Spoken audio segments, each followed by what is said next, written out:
9 run দিয়ে 2 wicket অভিষেক শর্মাদের ঘাম ছোটালেন মোহাম্মদ শামি। Indian premier লিগে কামাল দেখিয়ে ভারতীয় দলে কামব্যাক করেছেন এমন উদাহরণ অহরহ। সেই তালিকাতেই নিজের নাম দেখতে চান দীর্ঘদিন টিম ইন্ডিয়ায় উপেক্ষিত অভিজ্ঞ পেসার মোহাম্মদ শামি। তাই তো IPL 2026-এ পা দিয়েই একের পর এক উইকেট তুলছেন তিনি। গত ম্যাচে কামাল দেখানোর পর আজ অর্থাৎ রবিবারও LSGর বিরুদ্ধে বল হাতে একেবারে জ্বলে উঠলেন এই ভারতীয় তারকা। মাত্র 9 রান দিয়ে তুলে নিলেন 2টি গুরুত্বপূর্ণ উইকেট। রবিবার লখনৌ সুপার জায়ান্টসের বিরুদ্ধে প্রথমে ব্যাট করতে নেমেছিল সানরাইজার্স হায়দ্রাবাদ।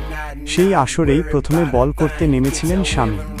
এদিন একসময় টিম ইন্ডিয়ার নিয়মিত তারকা বল হাতে শুরুতেই SRH'ের কোমর ভেঙে দিলেন।